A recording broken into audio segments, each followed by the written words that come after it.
Baik, sebelum saya mempresentasikan proyek statistika saya, izinkan saya perkenalan diri terlebih dahulu. Perkenalkan, nama saya Yolitika Saragi dengan NIM 24131011014. Saya adalah dari kelas 2 MMIK. Di sini, hal pertama yang ingin saya jelaskan adalah pada bagian data mentah. Data yang saya gunakan di sini adalah data yang berasal dari Kementerian Pendidikan, Kebudayaan, Riset dan Teknologi yang saya ambil dari Badan Pusat Statistik. Fokus dari data ini adalah pada jumlah sekolah, jumlah guru, jumlah murid SMA di seluruh provinsi di Indonesia, baik negeri maupun swasta pada tahun 2024. Nah, pada bagian data mentah ini terdiri dari beberapa komponen utama, yaitu nama provinsi yang ada di Indonesia, jumlah sekolah SMA yang dibagi menjadi jumlah sekolah SMA negeri, swasta, dan jumlah dari keduanya. Begitu juga dengan jumlah guru SMA dibagi menjadi jumlah guru SMA negeri, jumlah guru SMA swasta, dan jumlah guru SMA dari negeri plus swasta. Begitu juga dengan muridnya. Ini merupakan gambaran umum dari data mentah yang saya gunakan. Di bagian berikutnya, saya akan menjelaskan bagaimana data ini diolah menggunakan metode statistik untuk menghasilkan insight yang lebih bermakna. Oke. Pada bagian ini, saya akan membahas hasil olah data statistik terkait jumlah sekolah, guru, dan murid SMA tahun 2024. Nah, di sini tujuan dari data ini adalah untuk mengubah angka-angka mentah menjadi informasi bermakna. Di sini saya menghitung ukuran pemusatan data seperti mean, median, dan modus serta dalam beberapa tabel berikut ini. Untuk tabel yang pertama, tabel 1.1, yaitu ukuran pemusatan data dari ketiga kategori. Untuk yang pertama, mean. Mean adalah nilai rata-rata gambaran umum dari data. Dari hasil pengolahan, rata-rata jumlah sekolah SMA yaitu 386. Sedangkan jumlah guru SMA rata-ratanya yaitu 9.473 orang. Dan begitu juga dengan murid di SMA, baik negeri maupun swasta, yaitu 142.109 orang. Hal ini penting agar kita dapat mengetahui apakah pendidikan SMA di Indonesia sudah merata atau belum. Dari data peroleh ini menunjukkan kapasitas pendidikan kita dalam skala nasional. Nah, selanjutnya yaitu median, yaitu nilai tengah, yang dimana berada pada 244 sekolah, 5.894 jumlah guru SMA, dan 81.738 jumlah murid SMA.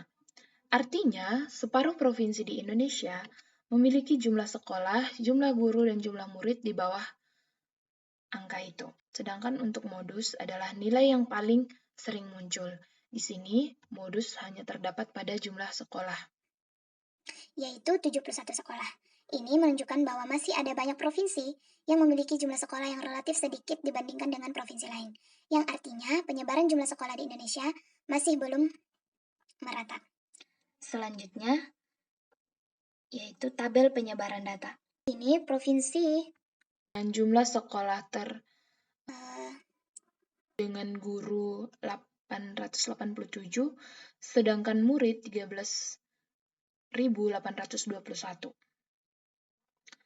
Dan juga untuk jumlah sekolah SMA yang itu berada di 1.820 dan gurunya mencapai 44.558, sedangkan jumlah muridnya 842.760. Ini, nah, di sini terdapat jangkauannya, datanya mencapai lebih dari 1.500 murid, yaitu 1.780. Yang dimana ini menunjukkan ketimpangan yang signifikan antara provinsi dalam jumlah sekolah, jumlah guru, dan juga jumlah murid. Untuk melihat juga seberapa tersebarnya data, di sini dihitung juga simpangan baku, variansnya ya, dan standar deviasinya. Hasilnya menunjukkan di sini Dapat kita lihat 149.297. Dan juga standar deviasinya 386. Begitu juga dengan deviasi rata-rata yaitu 277. Artinya, data sangat bervariasi dan belum merata. Ini mengindikasikan perbedaan akses atau distribusi fasilitas pendidikan yang berada di sekolah menengah atas. Selanjutnya yaitu peletakan ukuran data untuk jumlah sekolah SMA itu berada di 111. Itu untuk di kuartil yang pertama. Jumlah guru SMA itu di 2.459. Jumlah murid SMA di 33.857. Ini membantu kita dalam merancang kebijakan pendidikan Indonesia. Karena provinsi dengan jumlah sekolah rendah perlu mendapat perhatian lebih, yaitu berada pada nilai 111 ini. Selanjutnya, peletakan ukuran data atau desil. Di sini dari ketiga kategori tersebut dapat kita lihat nilai-nilai dari peletakan ukuran datanya, yang dimana setiap data dibagi per 10. Jadi nilai ini memberikan gambaran posisi setiap provinsi dalam distribusi nasional.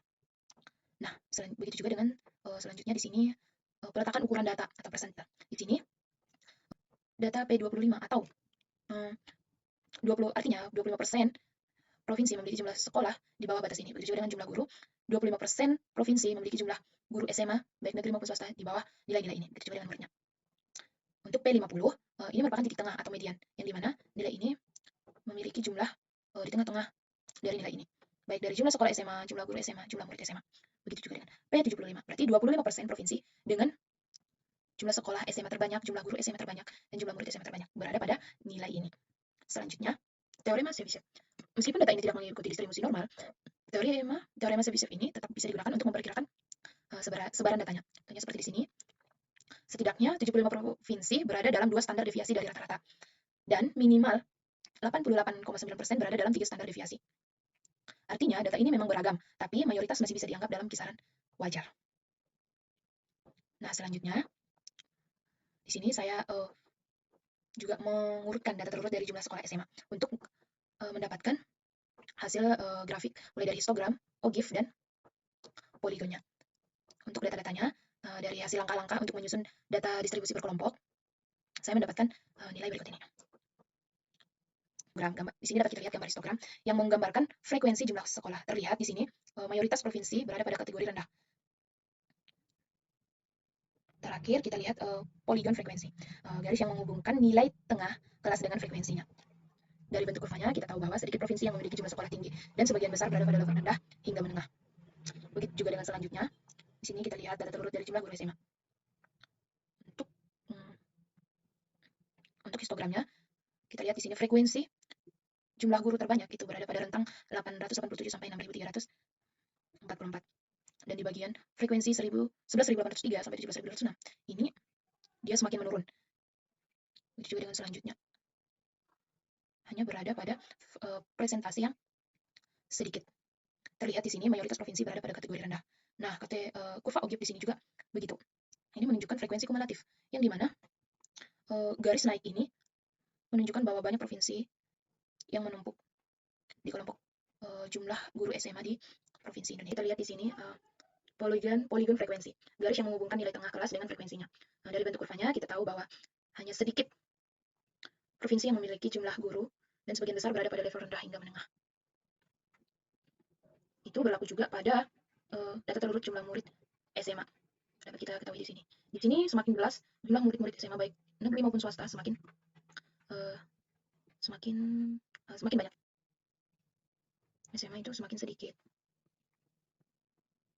Di sini dapat kita lihat pada rentang 13.821 sampai 37.537. Di sini sangat-sangat jumlah muridnya sangat-sangat tinggi. Dibuat kurva OGIF-nya menunjukkan frekuensi kumulatifnya, begitu juga dengan poligon frekuensinya. Nah, dari data-data ini timbullah pertanyaan atau pertanyaan yang akan semakin memperjelas bagaimana sebaran dari ketiga kategori tersebut, baik dari jumlah sekolah, jumlah guru maupun jumlah murid yang ada di Indonesia. Di sini dapat jelas kita lihat berdasarkan sheet olah data, rata-rata itu 386 sekolah per provinsi. Mediannya 244 sekolah per provinsi, modusnya 71 sekolah per provinsi.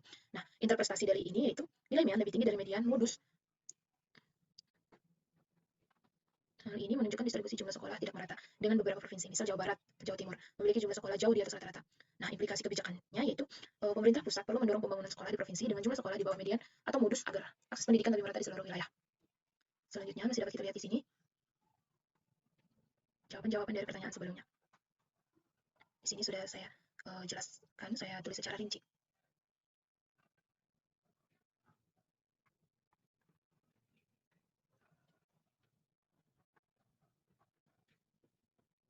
Nah, untuk selanjutnya itu grafik. Di sini dapat jelas kita lihat bahwa berdasarkan grafik ini, dapat kita lihat masih terdapat berbagai ketimpangan yang sangat-sangat jelas. Yang dimana jumlah murid itu masih sangat banyak, sedangkan jumlah sekolah SMA-nya itu sedikit. Begitu juga dengan jumlah-jumlah gurunya, terutama pada bagian Papua Tengah. Di sini masih sangat-sangat sedikit. Jadi cukup sekian presentasi yang dapat saya sampaikan. Cukup sekian presentasi.